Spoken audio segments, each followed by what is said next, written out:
നിന്നിലലിയ രചന Ashley. അവതരണം സാലിം കരുള. മെഴുകുപോലെ മിനുസമുള്ള അവളുടെ കവളിലൂടെ വിരലോടിച്ച് പെണ്ണിന്റെ ചുണ്ടത്ത് കൊണ്ട് വിരൽ വെച്ച് ചോദിച്ചതും നീയുടെ ഹൃദയമിടിപ്പ് ആവേശത്തോടെ അടിക്കാൻ തുടങ്ങി. എടുത്തോട്ടെ പെണ്ണെ. കാറ്റ് പോലെ പറഞ്ഞ സ്വരത്തിൽ അവൻ സമ്മതം ചോദിച്ചത് നീയുടെ ചുണ്ടുകൾ അറിയാതെ വിടുന്നു. മുന്നിൽ നിൽക്കുന്നത് തനിക്ക് പ്രിയപ്പെട്ടവനാണ്, തൻ്റെ പ്രാണൻ. നീയുടെ കുഞ്ഞിക്കണ്ണുകൾ അവൻ്റെ നീലമിഴികളിൽ തന്നെ നോക്കി സമ്മതം എന്ന പോലെ തലയാട്ടി. അത് മതിയായിരുന്നവന്. അടുത്ത നിമിഷം അവളുടെ ചുടികൾ അവൻ്റേതുമായി കോർത്തു ആൽഫി. വല്ലാത്തൊരു മോഹത്തോട് അതിയായ കൊതിയോടെ അവൻ ആ ചുണ്ടുകൾ നുകർന്നുകൊണ്ടേയിരുന്നു. അവൻ്റെ ചൂട് ചുംബനത്തിൽ ഒരു നിമിഷം നിയയുടെ കണ്ണുകൾ മിഴിഞ്ഞെങ്കിലും അടുത്ത നിമിഷം അതിൻ്റെ സുഖാലാസത്തിൽ അവളുടെ മിഴികൾ കൂമ്പിയടഞ്ഞു പോയി. പൂവിൽ നിന്നും മധുരം നുറഞ്ഞെടുക്കുന്ന വണ്ണിനെ പോലെ അത്രത്തോളം ശ്രദ്ധിച്ച് അവളെ നോവിക്കാതെ അവൻ അവളുടെ ഇരു ചുണ്ടുകളെയും മാറി മാറി നുണഞ്ഞു. നിയയുടെ കൈകൾ അവൻ്റെ പുറത്തിലും നെഞ്ചിലുമായി മുറുകി. ഏതോ ഒരു നിമിഷത്തിൽ അവനും അവളെ തിരിച്ച് ചുംബിക്കാൻ തുടങ്ങിയതും അവളുടെ ഇടുപ്പിൽ പിടിച്ചു വെച്ച ആൽഫിയുടെ കൈകൾ ആവേശത്തോടെ മുറുകി. അവൻ്റെ നഖങ്ങൾ അവിടെ എവിടെയായി ഇറക്കി. നീയോ നേങ്ങിക്കൊണ്ട് കാലിൻ്റെ വിരൽ തുമ്പിൽ ഉയർന്നു പൊങ്ങി. അപ്പോഴും അവനെ നെഞ്ചോട് ചേർത്ത് പിടിച്ച ആൽഫി തൻ്റെ പെണ്ണിനെ. ലോകം പോലും മറന്നുള്ള ഏറെ നേരത്തെ ചുംബനം. ഒടുവിൽ പെണ്ണ് തളർന്നു പോകുന്നു തോന്നിയതും മനസ്സില്ലാ മനസ്സോട് അവൻ അവളുടെ അതിരങ്ങളെ തന്നെയെന്ന് മോചിപ്പിച്ചു. ഒന്നാഞ്ഞു ശ്വാസം വിട്ട് നീ അവനെ നെഞ്ചിലേക്ക് മുഖം പൂഴ്ത്തി. അപ്പോഴും അവൻ ഇരു കൈകൾ കൊണ്ടും വെറുതെ വട്ടം പിടിച്ചിരുന്നു ആ പെണ്ണ്. ഇവ നെഞ്ചിൽ കിടക്കുന്ന പെണ്ണിന്റെ ചെവിയോരോ ചുണ്ടുകൾ ചേർത്തവൻ വിളിച്ചതും കാറ്റ് പോലെ നേരത്തെ ശബ്ദത്തിലൊന്നും മൂളി പെണ്ണ്. എന്നെ നോക്കു പെണ്ണേ. തന്റെ നെഞ്ചിൽ ഒളിപ്പിച്ചു കിടക്കുന്ന പെണ്ണിന്റെ മുഖം പതിയെ പൊക്കി അവൻ ചോദിച്ചതും നാണം കൊണ്ട് ചുവന്നു തൊടുത്ത മുഖവുമായി നീ അവൻ നോക്കി. എനിക്ക് മതിയായില്ല കൊച്ചേ. കുറുമ്പോട് അവൻ വീണ്ടും ചോദിച്ചത് നീയുടെ കണ്ണ് പിന്നെയും മിഴിയാൻ തുടങ്ങി. അത് കണ്ട് ചിരിച്ചുകൊണ്ട് അവൻ വീണ്ടും അവളിലേക്ക് മുഖം കുനിച്ചു. അപ്പേ! പെട്ടെന്ന് പിറകിൽ നിന്നും ഒരു കുഞ്ഞു വിളി അവരെ തേടിയെത്തി. ആൽഫി നീയെ ഞെട്ടി നോക്കിയതും കാണുന്നത് ഇരു കൈയും മേളിക്ക് കുത്തി തങ്ങളെ തന്നെ നോക്കി മുറിയുടെ വാതിരിക്കലിൽ നിൽക്കുന്ന കുറുമ്പിയാണ്. അവളെ കണ്ടതും പെട്ടെന്ന് ഇരുവരും പെടഞ്ഞകന്ന് മാറി. എന്നെ കൂത്താതെ രാവിലെ താത്ത പോയിട്ട് ഇവര് അമ്മയായിട്ട് ഉമ്മ വെച്ച് കാച്ചുവാല്ലേ പാപ്പ? കുഞ്ഞിമുഖം നിറച്ച് ദേഷ്യം വെച്ച് അവൾ ചോദിച്ചതും ആൽഫി ഓടിച്ചെന്ന് അവൾ വാരിയെടുത്തു. അയ്യേ, അപ്പയുടെ കിന്നരി പെണ്ണെന്ന് എങ്ങനെയൊക്കെ പറയുന്നേ? എൻ്റെ കുഞ്ഞിപ്പെണ്ണല്ലേ അപ്പയുടെ മോള്. അപ്പൊ വന്നപ്പോ എൻ്റെ കുഞ്ഞിനെ കണ്ടോന്ന് ഞാൻ അമ്മയോട് ചോദിച്ചതല്ലേ, അല്ലാതെ പൊന്നിനെ മറന്നതല്ല കണ്ണാ. വേർപ്പിച്ച് വെച്ചിരിക്കുന്ന കുഞ്ഞിന്റെ ഉണ്ടക്കവളിൽ ആഞ്ഞു മുത്തിക്കൊണ്ട് അവൻ പറഞ്ഞതും ആഞ്ഞോ? കുഞ്ഞി കണ്ണുകൾ വിടുത്തി കുറുമ്പോടെ ചോദിച്ചു. പിന്നല്ലേ, മോള് കഴിഞ്ഞല്ലേ പപ്പക്ക് വേറെ ആരുള്ളൂ. ഈ അമ്മ കുട്ടി പോലും രണ്ടാമതാ അല്ലേ പെണ്ണെ? നീയെ നോക്കി ഒറ്റ കണ്ണിറക്കി അവൻ ചോദിച്ചതും അവൾ ആണെന്ന് ചിരിയോടെ നിന്ന് തലയാട്ടി. എനിച്ചിൻ്റെ അമ്മക്ക് കോച്ചു പോലും ഉമ്മ. തൻ്റെ കുഞ്ഞിക്കവളി വീർപ്പിച്ച് കാണിച്ച് അവിടെ തൊട്ട് കാണിച്ച് കുഞ്ഞിപ്പെണ്ണ് പറഞ്ഞതും എൻ്റെ കുശിപ്പിപ്പാറു ചിരിയോടെ പറഞ്ഞുകൊണ്ട് ആൽഫി കുഞ്ഞിയുടെ കവളിൽ തുരുതുരാ ഉമ്മ കൊടുത്തു. മതി മതി ഇക്കിലാവുഞ്ഞാപ്പേ. ആൽഫിയുടെ താടി കിളിയടിപ്പിക്കാൻ തുടങ്ങിയതും കിളികിലെ പൊട്ടിച്ചിരിക്കാൻ തുടങ്ങി കുഞ്ഞിപ്പെണ്ണ്. അപ്പൻ്റെയും മോളുടെയും കളിച്ചിരി കണ്ട് ചിരിയോടെ നിന്ന നീയ തൻ്റെ ചുണ്ടുകളൊന്ന് തഴുക്കി വിട്ടു. അവളിൽ ആ നേരം വല്ലാത്ത പ്രണയം നിറഞ്ഞ് കവിഞ്ഞിരുന്നു. വീടിന്റെ ഹാളിൽ നിന്നും വെളിയിലേക്ക് നോക്കിക്കൊണ്ടിരിക്കുകയാണ് രാജേഷ്. അയാൾ തൻ്റെ വാച്ചിലേക്ക് നോക്കി സമയം 8 കഴിഞ്ഞു. ഈ പെണ്ണത് എവിടെ പോയി കിടക്കുന്നേ? ടെൻഷനോടെ രാജേഷ് പറഞ്ഞു. ഉച്ചയ്ക്ക് ലിയോണിൽ ലഞ്ച് കൊടുത്തിട്ട് AD കമ്പനിയിലേക്ക് പോയതാണ് കാർത്തിക. ഇതുവരെ മടങ്ങിയെത്തിയിട്ടില്ല. ഫോൺ വിളിച്ചപ്പോൾ സ്വിച്ച് ഓഫ് ആണ്. പെട്ടെന്നാണ് പുറത്തെ വലിയ ഗേറ്റിന് മുന്നിൽ ഒരു ഓട്ടോ വന്നു നിന്നത്. അതിൽ നിന്നും ഇറങ്ങുന്ന കാർത്തികയെ കൂടെ കണ്ടതും അവൻ ആശ്വാസത്തോടെ നെഞ്ചിൽ കൈവച്ചു. ഇത് എന്നാ പൊക്കടി പെണ്ണത് ഈ പോയത്? മാണി എത്രയെന്ന് അറിയോ? ഇത്രയും നേരം നീ എന്തെടുക്കുമായിരുന്നു? മുറ്റത്തേക്ക് ഇറങ്ങിയെന്ന് വീട്ടിലേക്ക് ഓടി വരുന്നവളെ നോക്കി രാജേഷ് ദേഷ്യത്തിൽ ചോദിച്ചു. എൻ്റെ രാജേഷേട്ടാ, ഒന്ന് പാരാതിക്കുന്ന ഭേദം. ഉച്ച കഴിഞ്ഞ് മുതലേ അവിടെ ഓഫീസിൽ വെയിറ്റ് ചെയ്തിട്ട് 4 മണിയായപ്പോഴാ അവിടെ സാറിനൊന്ന് കാണാൻ പറ്റിയത്. പിന്നെ സംസാരിച്ച് ഇറങ്ങി ഇങ്ങോട്ടുള്ള ബസ് പിടിച്ചപ്പോൾ റോഡിൽ മുട്ട ബ്ലോക്ക്. ഏതോ പാർട്ടിക്കാരുടെ ധർണ. വഴി മുഴുവൻ അടച്ചു വെച്ചു. പിന്നെ അത് കഴിയും വരെ നോക്കി നിന്നു. അതാ താമസിച്ചേ. ഒന്നും കൂടി വിളിച്ചു പറയാൻ നോക്കിയപ്പോൾ ഫോണിൽ ചാർജും തീർന്നു. ആഞ്ഞു കത്തിച്ചുകൊണ്ട് കാർത്തിക പറഞ്ഞു. എന്നെ എഴുന്നേറ്റോന്നോ? കൊള്ളാം. എണീറ്റ് നടക്കാൻ പറ്റാത്തതുകൊണ്ട് ഈ വീട് തിരിച്ചു വെച്ചെന്നുള്ളൂ. നീ എവിടെ പോയെന്ന് ചോദിച്ചു എന്തൊരു പേളായിരുന്നെന്നോ, എന്തൊക്കെയൊക്കെയെന്ന് പറഞ്ഞു.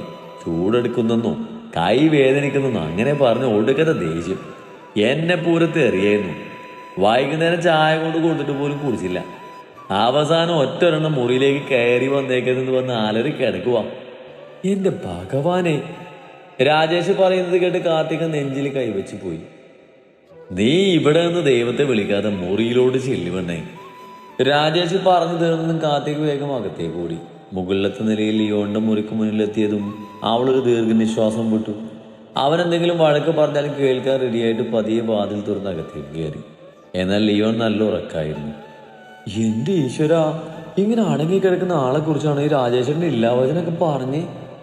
ചെറു ചിരിയോടെ പറഞ്ഞുകൊണ്ട് കാർത്തിക പതിയെ അവൻ അടുത്തേക്ക് നടന്നു. അപ്പോഴാണ് കണ്ണുകൾ അടച്ചു കിടന്ന് ചെറുതായി തല അങ്ങോട്ടും ഇങ്ങോട്ടും ഒക്കെ ഉലക്കുന്നവൻ അവൾ കണ്ടേ.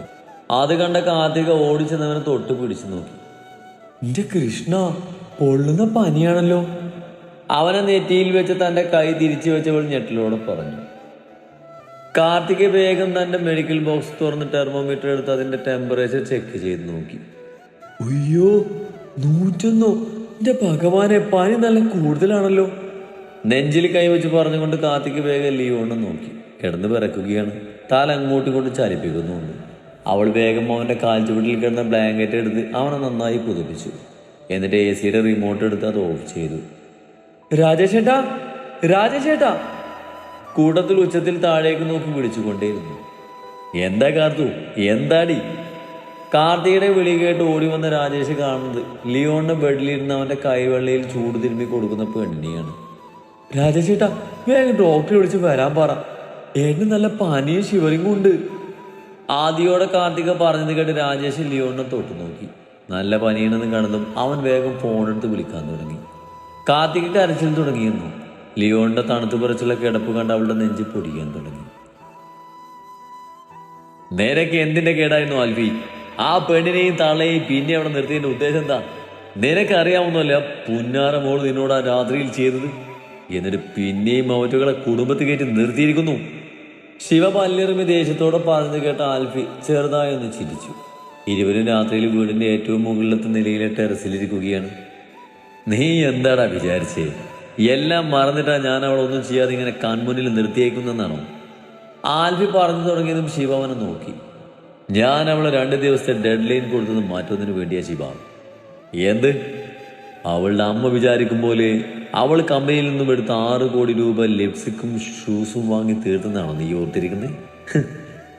ക്രിസ്റ്റീനെ വെറും പാവയാണ്ട ശിവ. ഒരുത്തന്റെ കയ്യിലെ നൂലിലാണെന്ന് വെറും ഒരു പാവ. അവളെ മുന്നിൽ നിർത്തി ചരട് വലിക്കുന്നത് വേറൊരാളാ. ആര്? വിടർന്ന കണ്ണുകളാലെ ശിവ ചോദിച്ചു. പറയാം, പതിയെ പറയാം. ഇപ്പൊ ഒരു സംശയം മാത്രമേ ഉള്ളൂ. ഞാൻ ഉദ്ദേശിക്കുന്നവൻ തന്നെയാണെന്ന് അറിയാനാണ് അവളോട് ഞാൻ 48 മണിക്കൂറിനകം പണം തിരികെ തരാൻ പറഞ്ഞത്. അവൾക്ക് മിടുക്കുണ്ടെങ്കിൽ മാളത്തിലിരിക്കുന്ന തോരപ്പന് ഉടനെ പുറത്തു വരും. ചുണ്ടിൽ തെളിഞ്ഞ ഗൂഢമായ ചിരിയോടെ ആൽഫി പറഞ്ഞതും ശിവയുടെ ചുണ്ടൊന്ന് ചിരിയോടെ തിളങ്ങി. ഒന്നും കാണാതെ ആൽഫി ഇത് ചെയ്യില്ലെന്ന കാര്യം അവൻ മറന്നിരുന്നു.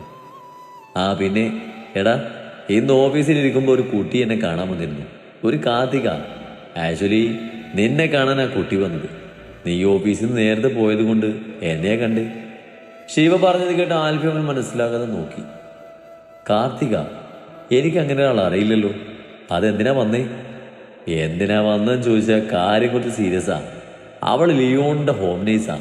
ലിയോണിന്റെ ആക്സിഡന്റിന്റെ കാര്യവും അത് കഴിഞ്ഞുള്ള അവന്റെ അവസ്ഥയും ഞാൻ നിന്നോട് പറഞ്ഞതല്ലേ. ശിവ ചോദിക്കവേ ആൽഫി ഒന്ന് മൂളി.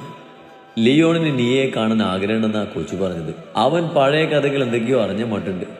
എന്തോ ഒരു പ്രായചിത്തം പോലെ നീയോട് മാപ്പ് പറയണമെന്നാ ആ കുട്ടി പറയുന്നത്. ശിവ പറഞ്ഞതും ആൽഫി ഒന്നും മൗനമായി. അവനെന്തോ ആലോചിക്കുവാന്ന് ശിവക്ക് മനസ്സിലായി. നീ എന്താ ആലോചിക്കുന്നേ? നീയോട് ഈ കാര്യം പറയുന്നത് പറ്റിയാണോ? അതുണ്ട്. പിന്നെ വൃന്ദാന്റി എന്നെ പറഞ്ഞേൽപ്പിച്ച കാര്യങ്ങൾ അതിവയെ അറിയിക്കണം. ഒപ്പം ലിയോണിനെയും എല്ലാം അറിയാനുള്ള അർഹത അവനുണ്ടല്ലോ. മുഖം കുനിച്ചുകൊണ്ട് ആൽഫി പറഞ്ഞു നിർത്തിയതും ശിവ അവൻ്റെ തോളിൽ പിടിച്ചു. നീയോടതിപ്പോ പറയണ്ട ആൽഫി. എല്ലാ ദുഃഖവും മാറിയപ്പോഴാ നീ ഒന്ന് സന്തോഷിക്കുന്നേ. ആ ഉടനെ ആ നീറ്റിൽ അവൾക്ക് കൊടുക്കണോടാ. അവളെ സങ്കടപ്പെടുത്തുന്നത് എനിക്ക് ഇഷ്ടമായിട്ടാണോടാ. ഒരുപാട് വൈകിപ്പിക്കാതിരിക്കുന്നതാടാ നല്ലത്. പയ്യെ പറയണം. മറ്റൊരാളിൽ നിന്ന് അറിയും മുന്നേ എനിക്ക് അവളോട് പറയണല്ല. എല്ലാം കേൾക്കുമ്പോൾ തകരാതിരിക്കാൻ സ്ട്രോങ് ആക്കി എടുത്തുകൊണ്ട് വരുക ഞാൻ എൻ്റെ പെണ്ണിന്. ചെറിയ ചിരിയോടെ ശബ്ദം വിടറി ആൽഫി പറഞ്ഞതും ശിവ അവനെ ഒന്ന് നോക്കി. ഒരു ബന്ധങ്ങളുടെയും കെട്ടുറപ്പില്ലാതെ ഇമോഷൻസ് ഇല്ലാതെ വളർന്നു വന്നവൻ ഇന്നവന്റെ വാക്കുകളിൽ പോലും നിറഞ്ഞു നിൽക്കുന്നത് ആ ഒരുവൾ മാത്രമാണ്. ആഹാ, രണ്ടുപേരും കൂടി നിലാവും കണ്ടോണ്ടിരുന്ന് വെള്ളടിയാണല്ലേ. പെട്ടെന്ന് വിനുവിന്റെ ശബ്ദം കേടുന്ന മാൽവിയും ശിവയും അവനെ നോക്കി. വിനു ഓടി അവർക്ക് അടുത്തേക്ക് വന്നിരുന്നു. വെള്ളമടിയോ? കൊള്ളാം. 3-4 ബിസ്കിയൊക്കെ ഒറ്റ ദിവസം തീർത്തുകൊണ്ടിരുന്നതാ നിന്റെ ഈ ഇരിക്കുന്ന അളിയനിച്ചാൻ. അവനാ ഇപ്പൊ ഒരു ബീറിന്റെ കുപ്പിയും കുടിച്ചുകൊണ്ട് നിൽക്കുന്നേ. ശിവ ആൽഫിയെ നോക്കി പുച്ഛിച്ചുകൊണ്ട് വിനുവിനോട് പറഞ്ഞതും ആൽഫി അവനെ നോക്കി ചിരിച്ചുകൊണ്ട് കയ്യിൽ നിന്ന് ബിയറൊന്ന് സിപ്പ് ചെയ്തു. അതാ പെണ്ണ് വന്നാലുള്ള ഗുണം. കണ്ടില്ലേ, കടുവ പോലെ ഇരുന്ന മനുഷ്യനാ. ഇപ്പൊ എന്റെ നീച്ചിന്റെ അടുത്ത് ചെല്ലുമ്പോ തനി കാട്ട് കോഴിയാ. ആൽഫിയുടെ തോളിൽ കൂടി കൈയിട്ട് ചെറുക്കൻ പറഞ്ഞത് കേട്ടതും കുടിച്ചുകൊണ്ടിരുന്ന ബിയർ തുപ്പിയൊന്ന് ചുമച്ചു ആൽഫി. ശിവയും ചിരിച്ചു പോയി. ഡാ, ആൽഫി വിനുവിൻ നേരെ ദേഷ്യത്തിൽ വിളിച്ചു. അയ്യോ അളിരിച്ചായ, ഞാൻ അങ്ങനെ ഉദ്ദേശിച്ച് പറഞ്ഞതല്ല. നിങ്ങൾക്കെന്നെ നിച്ചിയോട് ഭയങ്കര ലവാണെന്ന് ഞാൻ പുഷ്പിച്ച് പറഞ്ഞതല്ലേ. വിനു 32 പല്ലും കാട്ടി ആൽഫിയെ ഒന്ന് കിളിച്ചുകൊണ്ട് പറഞ്ഞതും ആൽഫി ഒന്ന് ഇരുത്തി നോക്കി ചെക്കനെ.